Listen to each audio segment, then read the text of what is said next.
அறிவியல் அற்புதம் நிகழ்ச்சியில் உங்களை சந்திப்பதற்கு மிகவும் மகிழ்ச்சி அடைகிறேன். ஆய்லர் என்ற மிகப்பெரிய கணிதவியலாளர் சொல்லியிருக்கிறார், பிரைம் நம்பர்ஸ் அதாவது பகா எண்களை பற்றி ஒரு நிறைய ஆராய்ச்சி செய்திருக்கிறார். அவர் சொல்லியிருக்கிறார், பகா எண்கள் எப்படி எப்படி சீக்வன்ஸாக இருக்கிறது என்பதை பற்றி நம்ம ஆராய்ந்து கொண்டே இருக்கிறோம். அப்படிப்பட்ட ஒரு சீக்வன்ஸ் இருப்பதாக நமக்கு தெரியவில்லை. இனி வரும் காலத்தில் கூட அப்படிப்பட்ட ஒரு சீக்வன்ஸ் இருக்கும் என்று நமக்கு தோன்றவில்லை என்று அவர் சொல்லியிருக்கிறார்.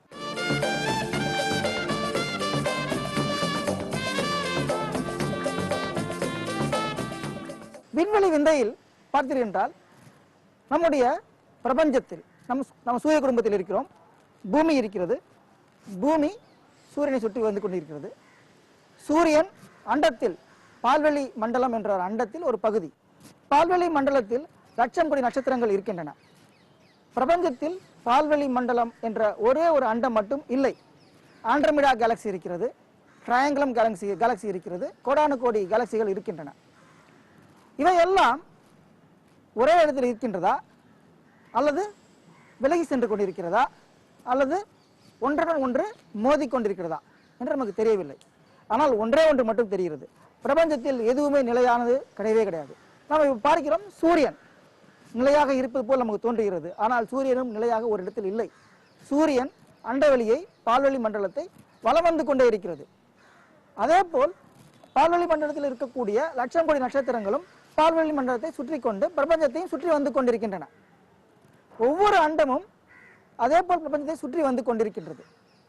இவையெல்லாம் ஒன்றுடன் ஒன்று இணைகின்றதா விலகுகின்றதா, இதை பற்றிய ஒரு ஆய்வினை நாம் பார்ப்போம். இப்போது பார்த்தோம் என்றால் டாப்ளர் எஃபெக்ட் என்று கேள்விப்பட்டிருப்பீர்கள். நாம் அன்றாடம் கவனிக்கக்கூடிய அல்லது கவனிக்க தவறிய ஒரு சிறிய ஒரு கருத்தை கொண்டு கான்செப்டை கொண்டு டாப்ளர் எஃபெக்ட் என்ற ஒரு கருத்தை உருவாக்கி இருக்கிறார்கள் என்ற ஒரு சயின்டிபிக் பிரின்சிபலை கண்டுபிடித்து இருக்கிறார்கள். டாப்ளர் எஃபெக்ட் என்பது என்ன? நீங்கள் ஒரு பிளாட்ஃபாரத்தில் நின்று கொண்டிருக்கிறீர்கள். ட்ரெயின் ஆகப்பட்டது தண்டவாளத்தில் வந்து கொண்டிருக்கிறது. ட்ரெயின் அப்போது ஒரு சைரனை எழுப்பிக் கொண்டே வருகிறது. உங்களை நோக்கி ட்ரெயின் வர வர அந்த சைரன் ஒலி மிக அதிகமாக கேட்டுக்கொண்டே இருக்கும். உங்களுக்கு நேர்கோடுகள் வரும்போது சைரன் ஒலி அது எந்த அளவில் எழுப்புகிறதோ அதே அளவில் உங்களுக்கு கேட்கும். உங்களை கடந்து அந்த ட்ரெயின் போகும்போது படிப்படியாக அந்த ஒலியாகப்பட்டது குறைந்து கொண்டே வரும். இது நாம் அன்றாடம் பார்க்கக்கூடிய ஒரு நிகழ்வு தான். நாம் பார்த்திருப்போம், அதை பற்றி கவனிக்க தவறி இருப்போம். இதை பற்றி பார்த்து கவனித்து ஆராய்ந்தவர் ஒருத்தர் இருக்கிறார், டாப்ளர் என்பவர். இது ஏன் அப்படி நிகழ்கிறது என்று கேட்டால், ஒரு 10 மீட்டர் தள்ளி ஒரு பையன் இருக்கான். அவனுக்கு நம்ம பந்து தூக்கி போட்டுக்கொண்டே இருக்கிறோம். ஒரு வினாடிக்கு ஒரு பந்து வீதம் போட்டுக்கொண்டே இருக்கிறோம். நாம் ஒரு வினாடியில் எந்த ஒரு மாற்றமும் செய்வதில்லை. முதல் பந்தை ஒரு வினாடியில் போடுகிறோம். அடுத்த பந்தை போடும்போது 10 மீட்டர் தூரத்திலிருந்து 1 மீட்டர் முன்கூட்டி வந்து விடுகிறார். வந்துவிட்டு அவருக்கு ஒரு பந்தை போடுகிறோம். அதுக்கு அடுத்த பந்தை போடும்போது இன்னொரு 1 மீட்டர் முன்னாடி வந்து பந்தை போடுகிறோம். இப்படி பந்தை ஒன்றொன்றாக போட்டுக்கொண்டிருக்கும் போது படிப்படியாக முன்னுக்கு வந்து வந்து வந்து போட்டுக்கொண்டிருக்கிறோம். அப்போது நான் பந்தை எரியும் அளவு கால அளவு ஒரு வினாடிக்கு ஒரு பந்து என்ற அளவில் இருந்தால் கூட அதை வாங்கிக் கொள்ளும் பையனை பொறுத்தவரையில் அந்த ஃப்ரீக்வன்சி அதிகரித்து கொண்டே வருகிறது. ஏனென்றால் இப்போது பந்து டிராவல் செய்யும் தூரம் என்பது 10 மீட்டரிலிருந்து 9 மீட்டரிலிருந்து 8 மீட்டரிலிருந்து படிப்படியாக குறைந்து கொண்டு வருகிறது. பையனுக்கு அருகில் வந்தவுடன் கையில் கொடுத்து விட வேண்டியதுதான். சரி, பையனை கடந்து போகும்போது ஒவ்வொரு செகண்டுக்கும் ஒரு மீட்டர் பின்னோக்கி சென்று கொண்டே இருக்கிறோம் என்று வைத்துக் கொள்ளுங்களேன். அப்போ என்ன ஆகும்? அவனுக்கு பந்துகள் அவன் கைக்கு வந்து சேரும் நேரம் அதிகரித்து கொண்டே போகும். அவனுக்கு முன்னால் இருந்து பந்தை போட்டு கொண்டிருக்கும் போது அவன் பந்துகளை சீக்கிரமாக பெற்றுக்கொள்வது போல் அவனுக்கு ஒரு தோற்றம் இருக்கிறது. உண்மையாகவே சீக்கிரமாகவே பெற்றுக்கொண்டிருக்கிறான். அவனை கடந்து போகும்போது அந்த பந்து அவனை வந்து அடையும் நேரமாகப்பட்டது அதிகரித்து கொண்டே போகிறது. இந்த ஒரு கருத்தை கொண்டுதான் டாப்ளர் எஃபெக்ட் உருவாக்கப்பட்டது. அதாவது உங்களை நோக்கி வந்து கொண்டிருக்கும் ஒரு பொருள், அது எழுப்பும் ஒளி உங்களை நோக்கி வந்து கொண்டிருக்கும் போது அளவில் அது அதிகமாக இருக்கும்.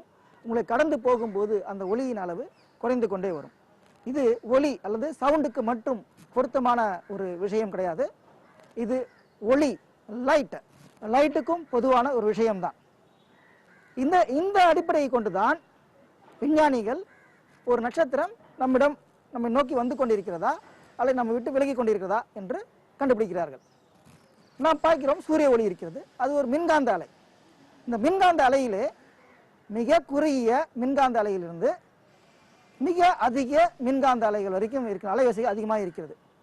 அந்த விப்ஜாரிலே ரெட் என்ற கலருக்கு அதிர்வெண் குறைவு, அதே வயலட்டிற்கு அதிர்வெண் அதிகம்.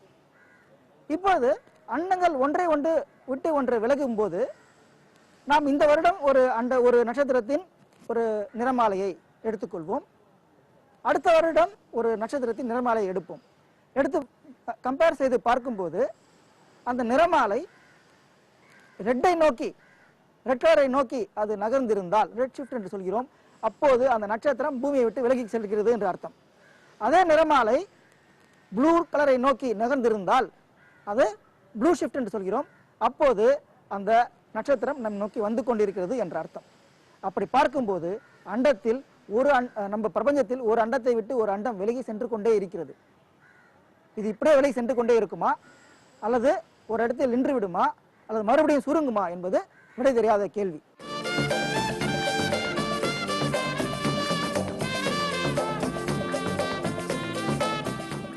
உலகம் அழகிய பள்ளிக்கூடம். இந்த உலகம் மிக மிக விந்தைகள் நிறைந்த ஒரு உலகம். இது எவ்வளவு விந்தைகள் இருக்கின்றன.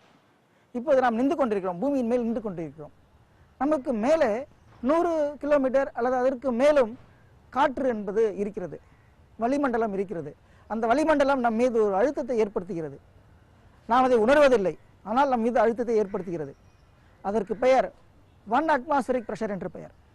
நாம் இப்போது எல்லாருமே அந்த 1 அட்மாஸ்பரிக் பிரஷரை நாம் அனுபவித்துக் கொண்டிருக்கிறோம். சரி, இப்போது நாம் ஒரு மலையின் மேல் ஏறுகிறோம்.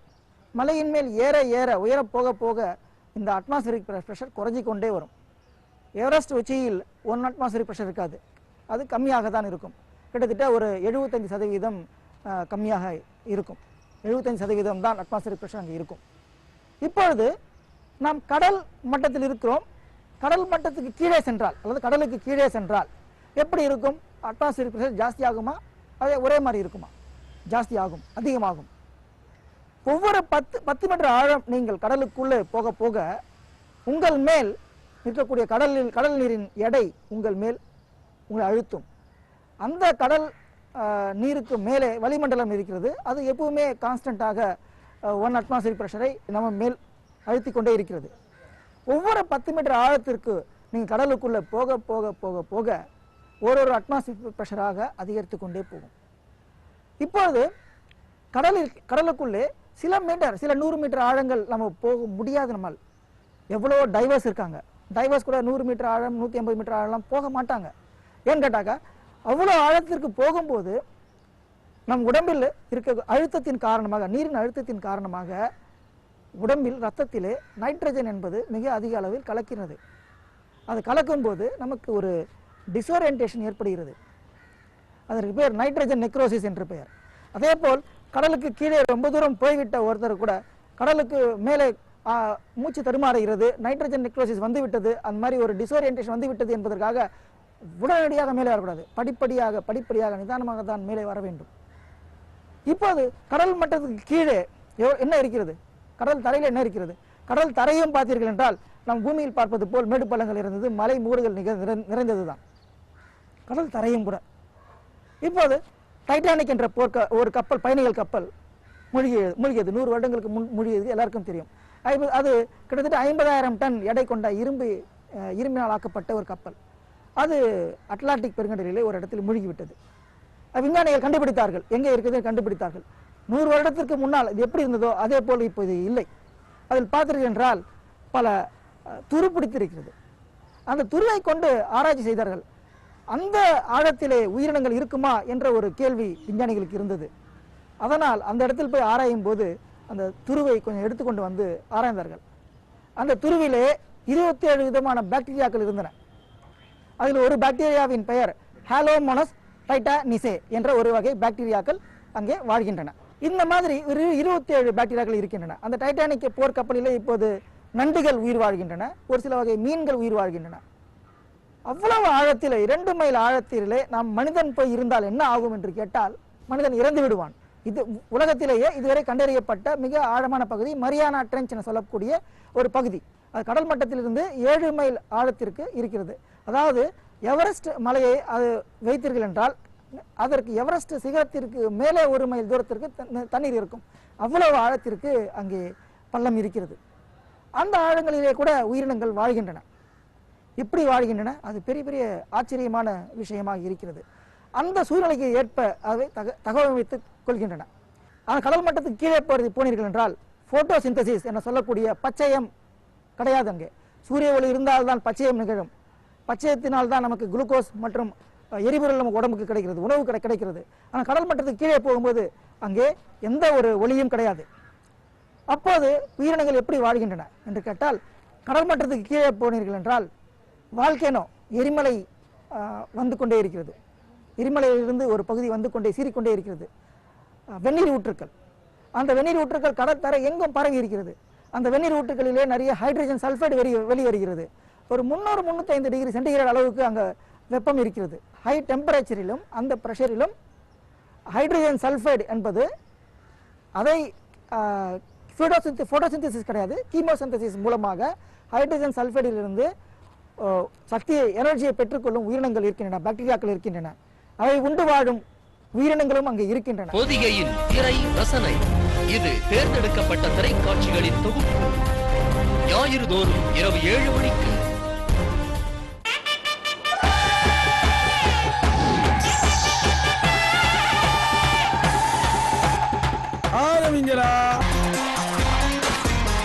நேர்மையான ஆளுகள்லாம் தற்கொலை பண்ணி சாகுறதும் அது காரணமான காலி பயல்கள்லாம் சந்தோஷமா தெரியறது இப்பெல்லாம் சகஜமாய் போச்சு இல்ல.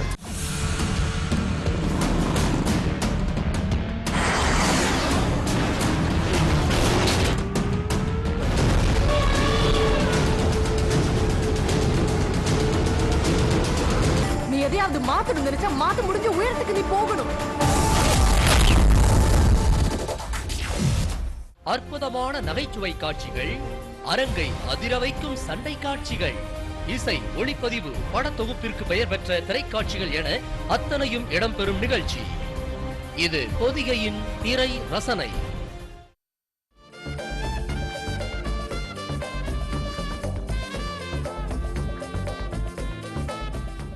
பருவநிலை மாற்றம். பருவநிலை மாற்றத்தில் நாம் இன்று பார்க்கக்கூடியது El Nino and law Nina. அது எனது El Nino and law Nina? இது நம்முடைய ஒரு மொழி மாதிரியே தெரியவில்லையே. ஆம், இது நம் மொழியே இல்லை. இது ஸ்பானிஷ் மொழியில் இருக்கக்கூடிய வார்த்தைகள். எல் நினோ என்றால் சிறிய பையன் என்ற அர்த்தம், அண்ட் லா நினா என்றால் சிறிய பெண் என்ற அர்த்தம். இந்த El Nino and law Nina இந்த 2 எஃபெக்டும் அமெரிக்க கண்டத்தில் தான் இருக்கிறது. அமெரிக்க கண்டத்தில் அந்த எஃபெக்ட் இருந்தாலும் அதனுடைய தாக்கம் உலகம் முழுக்க இருக்கிறது, பூமி பந்து முழுக்க இருக்கிறது. இப்போது நாம் பார்க்கிறோம் ட்ரேட் விண்ட்ஸ் என்று சொல்லக்கூடிய காற்று வீசிக்கொண்டே இருக்கிறது. அந்த காற்றை உபயோகித்து அந்த காலத்திலே இப்போதும் கூட பாய்மர படகுகளே சென்று வியாபாரம் செய்வார்கள். ட்ரேட் விண்ட்ஸ் அது என்ன செய்கிறது என்று கேட்டால், அது ஈக்குவேட்டர் என்று சொல்லக்கூடிய பகுதியிலே மிக வேகமாக அது அடிக்கிறது. அதை உபயோகித்து வியாபார கப்பல்கள் செல்கின்றன. அப்போது கடல் கப்பல் மட்டும் செல்லவில்லை, கடல் நீரை கூட அது உந்துகிறது. அப்போது என்ன ஏற்படுகிறது கேட்டால், கடல் நீர் மட்டத்தில் இருந்து ஒரு 20 மீட்டர் ஆழம் வரையிலே அந்த நீரை அது தள்ளுகிறது. இதனை நாம் என்ன சொல்கிறோம் என்று கேட்டால் கரண்ட் என்று சொல்கிறோம். அந்த கரண்டிலே வெப்பப்பகுதியிலிருந்து அதே சமயத்தில் குளிர் பகுதிக்கு அந்த நீராகப்பட்டு நகர்ந்து சென்று கொண்டே இருக்கிறது. அதிலே பல விலங்கினங்கள், பல மீன் போன்ற பல உயிரினங்கள் நகர்ந்து கொண்டே செல்கின்றன. ஆமை அந்த பகுதியில் செல்கிறது. இதன் காரணமாக உலகம் முழுவதுமே பல உயிரினங்கள் பரவுகின்றன இந்த கரண்டை உபயோகித்து. ஒரு கட்டத்தில் என்ன ஆகும் என்று கேட்டால், இப்போது இந்த இடத்திலிருந்து கடல் நீர் கரண்டாக செல்லும்போது அது கீழிருக்கும் பகுதியிலிருந்து குளிர்ந்த கடல் நீர் மேலிருந்து வருகிறது. அந்த குளிர்ந்த கடல் நீரிலே பல சத்துக்கள் இருக்கின்றன. பிளாங்டன்ஸ் என சொல்லக்கூடிய நுண்ணுயிர்கள் இருக்கின்றன. அந்த பிளாங்டன்ஸை உண்டு வேறு பல மீன், ஆமை முதலிய உயிரினங்கள் வாழ்கின்றன. அதனால் அந்த பகுதியிலே சென்று மீன் பிடிப்பார்கள். இப்போது வெப்பமான ஒரு நீர் மேலே பரவி செல்லும் போது என்ன ஆகிறது என்று கேட்டால், அப்போது அந்த நியூட்ரியன்ஸ் என சொல்லக்கூடிய பிளாங்டன்ஸின் அளவு குறைந்து விடுகிறது. அப்பொழுது அது மீனவர்களுக்கும் மீன் கிடைப்பது மிக அரிதாக விடுகிறது. இது நார்மலாக இருக்கக்கூடிய ஒரு சூழ்நிலை தான். ஆனால் எல் நீனோ என்று சொல்லும்போது அமெரிக்க கண்டத்தில் ஏற்படுகிறது. அமெரிக்க கண்டத்தில் மேற்கு பகுதியில் ஏற்படுகிறது, ஈக்குவேட்டர் சார்ந்த ஒரு பகுதியில் ஏற்படுகிறது. ட்ரேட் விண்ட்ஸ் என்று சொல்லக்கூடிய காற்று வேகமாக அடிக்கும் போது கடலில் இருக்கக்கூடிய கரண்ட் உருவாகிறது, ஒரு நீர்ப்போக்கு உருவாகிறது. அது வேகமாக பரவி ஒரு நார்மலான ஒரு சூழ்நிலை வானிலையில் அப்படிதான் இருக்கிறது. சப்போஸ் இப்போ என்ன ஏற்படுகிறது கேட்டால், கடலிலே இருக்கக்கூடிய அந்த உஷ்ணத்தின் காரணமாக இந்த வேகமான காற்று பரவவில்லை, ட்ரேட் விண்ட்ஸ் வீக்காக இருக்கிறது என்று சொன்னோம் என்றால், அதே இடத்திலே வெப்பமானது சலனம் ஏற்பட்டு சுற்றி கொண்டே இருக்கிறது. இந்த காரணத்தினால் அது உலகத்தில் பல இடங்களில் பலவிதமான மாற்றங்களை ஏற்படுத்துகிறது. எல் நீனோ லா நீனா என்பது ஒரு புயல் அல்ல, அது ஒரு காரணி. அந்த காரணி மிக மிக வலிமையான காரணியாக இருக்கிறது. ஒரு புயலை உருவாக்குகிறது, பல இடங்களிலே பனிப்பொழிவை ஏற்படுத்துகிறது, பல இடங்களிலே பார்த்தீங்கன்னா டோர்னடோ என்று சொல்லக்கூடிய சூறாவளி காற்றுகளை உருவாக்குகிறது. இப்படி பல வேலைகளை செய்கிறது. இந்த எல் நீனோ எஃபெக்ட் என்று வரும்போது அமெரிக்க கண்டத்தில் பார்த்தீர்கள் என்றால் மிக அதிகமான வேகத்திலே ஒரு புயல் காற்று ஏற்படுகிறது. அமெரிக்க கண்டத்தில் மட்டுமல்ல, எல்லா இடங்களிலும் மிக வலிமையான புயல் காற்று ஏற்படுகிறது. அமெரிக்க கண்டத்திலே எல் நீனோ எஃபெக்டினால் மழை பெய்தால், இந்தியாவிலே எல் நீனோ எஃபெக்டினால் மழை குறைவாக இருக்கும். அப்படி இந்தியாவை பாதிக்கிறது. அதே போன்ற இந்த எல் நீனோ எஃபெக்டினால் அமெரிக்க கண்டத்திலே தெற்கு பகுதியிலே மழை அதிகமாக பெய்யும் போது, சூடாக இருக்கும்போது வடக்கு அமெரிக்காவிலே மழை பெய்யும். வட அமெரிக்க கண்டத்தின் தெற்கு பகுதியிலே உஷ்ணமாக இருக்கும், வட அமெரிக்க கண்டத்திலே வடக்கு பகுதியிலே மிக அதிகமான அளவுக்கு மழை பெய்யும். இந்த காரணத்தினால் இதற்கு நேர் எதிரானது லானினா என்பது. லானினா என்பது என்று கேட்டால், வழக்கத்தை விட அதிகமாக ட்ரேட் விண்ட்ஸ் என்று சொல்லக்கூடிய காற்று வேகமாக வீசும்போது பூமிக்கு அடியிலிருந்து, கடலில் அடியிலிருந்து மிக அதிகமான குளிர்ந்த நீர் மேலிருந்து வருகிறது. அப்போது என்ன என்று கேட்டால், உலகம் அந்த வடக்கு அமெரிக்கா பகுதியிலே மிகுந்த குளிர்ந்த வானிலை சூழ்நிலை ஏற்படுகிறது. அந்த காரணத்தினால் அப்பொழுது பனிப்பொழிவு ஏற்படுகிறது. பனிப்பொழிவு அமெரிக்க கண்டத்தில் ஏற்படுகிறது. அந்த காரணத்தினால் மிக அதிகமான மழை உலகின் வேறு பகுதியில் ஏற்படுகிறது. இப்படிதான் எல் நீனோ என்ற லா நீனா என்ற எஃபெக்ட் இருக்கிறது. இது 97, 98 போன்ற வருடத்திலே மிக அதிகமாக காணப்பட்டது. அப்போது இருந்ததை விட இப்பொழுது L Niño and law Neena effect என்பது மிகவும் அறியப்பட்ட ஒன்றாக இருக்கிறது. இந்த எல் நீனோ அண்ட் லா நீனா என்ற எஃபெக்டை வந்துட்டு நாம் இப்பொழுது அறிவதற்கு முன்னால், ஒரு 400 ஆண்டுகளுக்கு முன்னால் அங்கே இருக்கக்கூடிய மீனவர்கள் அறிந்தார்கள். அவர்கள் இட்ட பெயர் தான் எல் நீனோ என்று சொல்லக்கூடிய பெயர். இது மேலும் மேலும் வளர்வதற்கு என்ன காரணியாக இருக்கிறது என்று கேட்டால், பருவநிலை மாற்றம் இதை மிக மிக அதிகமாக ஏற்படுத்துகிறது. ஒரு 400-500 வருடங்களாக மனிதன் ஆராய்ந்த ஒரு விஷயம்தான். இப்போது அதனுடைய தாக்கம் அதிகமாக இருக்கிறது. காரணம் என்னவென்று கேட்டால், இப்போ இருக்கக்கூடிய புவி வெப்பமடைவதுதான் காரணம். அது புவி வெப்பமடைவது அதிகமாக போய்கொண்டே இருக்கும்போது இந்த எல் நீனோ எஃபெக்ட் என்பது அதிகமாக போய்கொண்டே இருக்கிறது. இதை கட்டுப்படுத்த என்ன செய்ய வேண்டும்? மறுபடியும் நாம் மரங்களை நட வேண்டும், காடுகளை பராமரிக்க வேண்டும். மனிதன் அடுத்த எல்லா உயிரினங்களோடும் சேர்ந்து இங்கு உயிர் வாழ வேண்டும். அப்படி இருந்தால்தான் மனிதன் நலமாக வாழ முடியும்.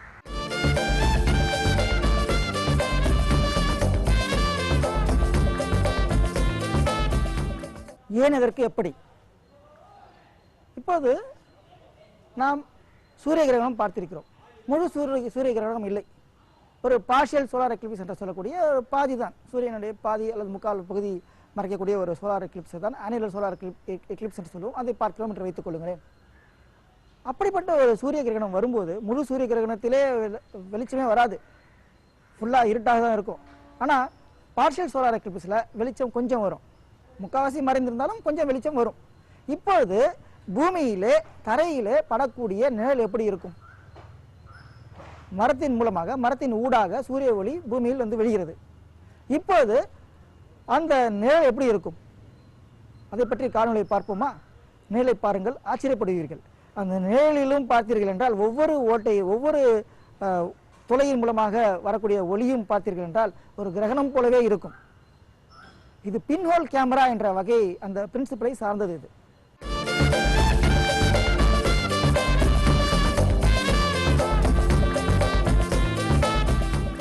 நீங்களும் விஞ்ஞானி ஆகலாம். நாம் இப்போது ஒரு குடிசை வீட்டில் இருக்கிறோம் என்று நினைத்துக் கொள்வோமே. நமக்கு மேலே சூரியன் வருகிறது. சூரிய ஒளியாகப்பட்டது இந்த குடிசைக்குள்ள இருக்கக்கூடிய அந்த ஓட்டைக்குள்ளே வீட்டுக்குள்ளே வருகிறது வைத்துக்கொள்வோம். இப்போது இதை பற்றிய ஆராய்ச்சி, ஒளியை பற்றிய ஆராய்ச்சி விஞ்ஞானிகள் செய்திருக்கிறார்கள். பல 100 வருடங்களுக்கு முன்னால் நியூட்டன் செய்திருக்கிறார். அவரை தொடர்ந்து ஹுய்ஜென்ஸ் என்ற ஒரு விஞ்ஞானியும் செய்திருக்கிறார். அவரை தொடர்ந்து யங் என்ற விஞ்ஞானியும் செய்திருக்கிறார். அப்போது நியூட்டன் சொன்னார், ஒளியாகப்பட்டது ஒரு பார்ட்டிக்கிள் என்று சொன்னார். ஒளி ஒரு பார்ட்டிக்கிள் என்று சொன்னார். ஹுய்ஜென்ஸ் சொன்னார், இல்லை இல்லை, ஒளி என்பது ஒரு அலை என்று சொன்னார். அது என்னது, ஒளி என்பது பார்ட்டிக்கிள் என்று ஒருத்தர் சொல்கிறார், ஒருத்தர் அலை என்று சொல்கிறார். பார்ட்டிக்கிள் என்றால் ஒளி, light should travel in straight lines, நேரான பாதையில் செல்ல வேண்டும் ஒளியாகப்பட்டது. அப்படி செல்கிறது என்று நியூட்டன் சொன்னார். ஆனால் அப்படி செல்கிறதா? நாம் பார்ப்போமே, நம் குடிசை வீட்டின் மாடி மேலே இருக்கும் விட்டத்தில் பார்த்தால் 1 மில்லிமீட்டர் அளவுக்கு விட்டத்தில் உள்ள விட்டம் உள்ள ஒரு ஓட்டையிலிருந்து வரக்கூடிய சூரிய ஒளியாகப்பட்டது பூமியில் வந்து விழும்போது 1 சென்டிமீட்டர் அளவுக்கு விரிவடைகிறது. அப்படி இருக்கும்போது 1 மில்லிமீட்டர் அளவுள்ள ஓட்டையிலிருந்து வரக்கூடிய சூரிய ஒளி 1 மில்லிமீட்டர் அளவு தானே இருக்க வேண்டும். அது ஏன் 1 சென்டிமீட்டராக அதிகரிக்கிறது? அப்படி என்றால் அது வெளிச்சம் ஒளியாகப்பட்டது நேர் பாதையில் செல்லவில்லை என்று அர்த்தமாகிறது அல்லவா? அதே போல அந்த ஒரு ஆப்ஜெக்ட், ஒரு பொருளின் மீது நீங்கள் ஒளி செலுத்தினால் அது பார்ட்டிகளாக இருந்தால் அந்த ஒளி நேர் அலைகளாக சென்று அந்த பொருளை பற்றிய ஒரு துல்லியமான ஒரு இமேஜை கொடுக்க வேண்டும். ஆனால் அப்படியும் கொடுக்கவில்லை. நீங்கள் அப்படி ஏதாவது அடித்து பாருங்களேன், பார்த்தீர்கள் என்றால் ஒரு ஸ்மட்ஜஸ் இருக்கும், ஒரு துல்லியமாக இருக்காது, அந்த ஓரங்கள் துல்லியமாக இருக்காது. ஸோ இந்த காரணத்தினால் ஒளி என்பது பார்ட்டிகல் அல்ல, வேவ் என்று ஹுய்ஜென்ஸ் என்ற விஞ்ஞானி சொன்னார்.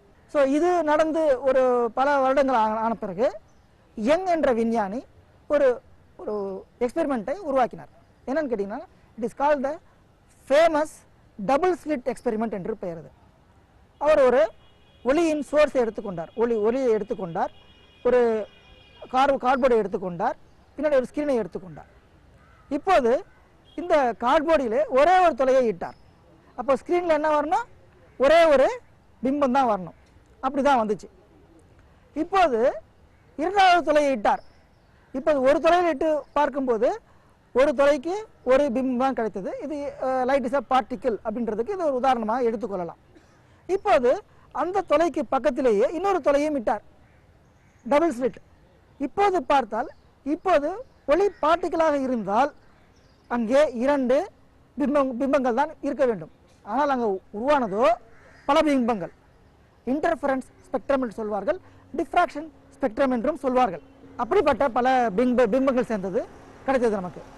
இப்போது என்ன தெரிஞ்சது என்றால், ஒளி லைட் வந்துட்டு இட் இஸ் அ வேவ் அப்படின்றது இப்போ தெரிஞ்சது நமக்கு இதில். ஸோ இப்படியே இருந்தது ஒரு 150 வருடங்கள் 200 வருடங்கள் கூட அப்படியே இருந்தது. இப்போது ஐன்ஸ்டைன் வந்தார். ஐன்ஸ்டைன் இப்போ சொல்கிறார், ஒளி அது பார்ட்டிக்கிள். என்னுடைய தியரி ஆஃப் ரிலேட்டிவிட்டி பிரகாரம் ஒளி என்பது ஒரு பார்ட்டிக்கிள், ஒரு துகள் என்று சொல்கிறார். இப்பொழுது ஒரு லைட் சோர்ஸ், அப்போ எங்களுடைய காலத்தில் பார்த்தீர்கள் என்றால் அவருக்கு அதிநவீன உபகரணங்கள் இல்லை. நியூட்டன் ஆகட்டும், யங் ஆகட்டும், ஹியூஜென்ஸ் ஆகட்டும், எல்லோரும் ஒரு சில கண்ணாடிகளை வைத்துக்கொண்டு, ஒரு சில ஆடிகளை வைத்துக்கொண்டு, லென்ஸுகளை வைத்துக்கொண்டு இப்படித்தான் அவர்கள் ஆராய்ச்சி செய்தார்கள். மிக மிக சாதாரணமான பொருட்களை கொண்டு தான் ஆராய்ச்சி செய்தார்கள். ஆனால் இப்பொழுது நவீன உபகரணங்கள் நிறைய இருக்கிறது. லேசர் என்று சொல்லக்கூடிய ஒரு புது வகையான ஒளியும் வந்துவிட்டது. அது என்னது லேசர்? இப்போ சூரிய வெளிச்சம் பார்த்தீங்கன்னாக்கா பல அலைவரிசைகளில் ஒளி இருக்கிறது. ஆனால் லேசரில் பார்த்தீர்கள் என்றால் ஒரே அலைவரிசையில் ஒரே வேவ்லென்த்திலே ஒரே நிறத்தில் இருக்கக்கூடிய ஒளி தான் நமக்கு கிடைக்கும். அதுதான் லேசர் என்பது. இந்த மாதிரி லேசரை கொண்டு ஆராய்வோம், நவீன உபகரணங்களை கொண்டு ஆராய்வோம் என்று விஞ்ஞானிகள் கருதி இப்போது மறுபடியும் டபுள் ஸ்லிட் எக்ஸ்பெரிமெண்ட்டை அவர்கள் செய்தார்கள். ஒரு லைட் சோர்ஸ் எடுத்துட்டாங்க, முன்னாடி ஒரு ஸ்லிட் எடுத்துட்டாங்க, ஒரு கார்ட்போர்டு எடுத்துனாங்க, ஒரு ஸ்லிட் ஒன்று போட்டாங்க. அதுலேருந்து ஸ்க்ரீனில் பார்க்கும்போது இந்த லைட் சோர்ஸ்லேருந்து வரக்கூடிய அந்த ஸ்லிட்டை தாண்டி போகும்போது ஒரே ஒரு பிம்பம் தான் கிடைச்சது. ஓகே, ஒரு பிம்பம் தான் கிடைச்சது. இது பார்ட்டிக்கிள் என்று சொன்னார்கள். இப்போது அது பக்கத்தில் இன்னொரு ஸ்லிட்டையும் ஓட்டையும் போட்டார்கள். ஓட்டையை போடும்போது இப்போது என்ன கிடைத்தது அவர்களுக்கு? இப்போ கிடைத்தது இன்டர்ஃபரன்ஸ் பேட்டர்ன் கிடைத்தது, அது ரிஃப்ராக்ஷன் பேட்டர்ன் கிடைத்தது. பல இடங்களில் ஒளி வெள்ளம் கிடைத்தது. இப்போது 2 தொலை போட்டால் 2 இடத்தில் தானே நமக்கு இமேஜ் கிடைக்க வேண்டும். பல இடங்களில் இமேஜ் கிடைத்தது. சரி, இப்போது லைட் என்பது வேவ் தான் என்று சொன்னார்கள், நினைத்தார்கள். ஆனால் அதோடு முடியவில்லை. என்ன செய்தார்கள்? மறுபடியும் இதை ஆராய்வோம் என்று சொல்லி இப்பொழுது ஒரே நேரத்திலே லேசர் லைட்டை ஒரு தொலையில் மட்டும் விடுவோம், என்ன நடக்கிறது என்று பார்ப்போம் என்று சொன்னார்கள். இப்போது ஒரே நேரத்தில் ஒரே ஒரு தொலையில் மட்டும் ஒரே ஒரு போட்டானை விட்டார்கள். அதாவது 2 தொலை இருந்தது, அவர் ஒரு போட்டானை தான் விட்டார்கள். விடும்போது என்ன கிடைச்சது? இப்போ அவர்களுக்கு என்ன எதிர்பார்த்தாங்க? ஒன்று 2 லைட் கிடைக்கணும் அல்லது ஒரு இமேஜ் கிடைக்கணும்னு எதிர்பார்த்தார்கள். ஆனால் கிடைத்தது பார்த்தீங்களா, மறுபடியும் இன்டர்ஃபரன்ஸ் பேட்டர்ன் தான் கிடைச்சது. எப்படி இது ஆச்சரியமாக இருந்தது. ஏன்னா அது மறுபடியும் இன்டர்ஃபரன்ஸ் பேட்டர்ன் கிடைக்குது. நான் ஒரே ஃபோட்டான் தான் விடுறேன், அந்த ஒரு ஃபோட்டான் ஒரு தொலையின் மூலமாக போயிட்டு அதுதான் ஒரு இடத்துல இமேஜ் ஃபார்ம் ஆகணும். ஒன்று இந்த தொலையில் போயிருந்தால் இந்த இடத்துல ஒரு இமேஜ் உருவாகணும், இல்லை இந்த தொலையில் போயிருந்தால் இந்த இடத்துல ஒரு இமேஜ் உருவாகணும். மிஞ்சி 1 அல்லது 2 இடத்துக்கு மேலே நமக்கு இமேஜ் வருவதற்கு வாய்ப்பே இல்லையே. ஆனால் பல இடங்களில் இமேஜ் வருகிறது. என்ன என்று கேட்டால், ஒரு எலக்ட்ரான் அந்த ஒரு தொலையில் போகும்போது அது ஒரு தொலையில் போகாமல் 2 தொலையில் போய், ஒரே எலக்ட்ரான் ஒரே சமயத்தில் 2 தொலையில் போய் ஒன்றுடன் ஒன்று இன்டர்ஃபரன்ஸ் செய்து அதனால் உருவாக்கப்பட்டது தான் இந்த இன்டர்ஃபரன்ஸ் பேட்டர்ன் என்றது அவர்களோட ஒரு முடிவுக்கு வந்தார்கள். இது எப்படி சாத்தியமாகும்? ஆனால் இதுதான் சாத்தியமாகிறது. இது எப்படி என்று நமக்கு தெரியவில்லை. இப்பொழுது நாம் எந்த தொலையின் வழியாக இந்த ஃபோட்டான் அல்லது எலக்ட்ரான் போகிறது என்று பார்ப்போம் என்று அந்த ஸ்லிட்டுக்கு முன்னால் ஒரு மெஷரிங் டிவைஸை வைத்தார்கள், அப்சர்விங் டிவைஸை வைத்தார்கள். இப்போது பார்த்தீர்கள் என்றால் இப்போதும் அது வேரியஸ் பேட்டர்ன்ஸ் தான், இன்டர்ஃபரன்ஸ் பேட்டர்ன் தான் கிடைச்சிருக்கணும். இன்டர்ஃபரன்ஸ் பேட்டர்ன் கிடைக்கல. இப்போ பார்த்தீர்கள் என்றால் 2 இடங்களில் இமேஜ் கிடைக்கிறது. இது என்னது? இது நான் பார்த்தால் அது இன்டர்ஃபரன்ஸ் ஸ்பெக்ட்ரம் கிடைக்கவில்லை, அது பார்ட்டிகளாக பிஹேவ் பண்ணுகிறது. பார்க்காவிட்டால் அது வேவாக பிஹேவ் பண்ணுகிறது என்று ஆச்சரியப்பட்டார்கள். இதற்கு இன்று வரையில் விடை கிடையாது. இது குவாண்டம் மெக்கானிக்ஸோட ஒரு அற்புதம் என்று சொல்லலாம். இது புரியாத புதிராகவே இருக்கிறது. இதை பற்றி நீங்கள் ஆராயலாம். இதை பற்றி ஆராயும் போது உங்களுக்கு ஒரு நோபல் பரிசு கூட கிடைக்கலாம். இதை பற்றி ஆராய்வதற்கு முன்னால் உங்கள் வீட்டில் இருக்கக்கூடிய எளிய உபகரணங்களை கொண்டு நீங்கள் இந்த டபுள் ஸ்லிட் எக்ஸ்பெரிமெண்ட்டை செய்து பாருங்கள். செய்து பார்த்தீர்கள் என்றால் உங்களுக்கே அதனுடைய ஒரு அருமை தெரியும், அதனுடைய அழகு தெரியும். இந்த மாதிரி எக்ஸ்பெரிமெண்ட் செய்து கொண்டு வரும்போது நீங்களும் ஒரு விஞ்ஞானி ஆகலாம். இன்றைய அறிவியல் அற்புதம் நிகழ்ச்சியில் பல அரிய விஞ்ஞான தகவல்களை தெரிந்து கொண்டிருப்பீர்கள். மிகவும் பயனுள்ளதாக இருந்திருக்கும் என்று நினைக்கிறேன். நன்றி, வணக்கம்.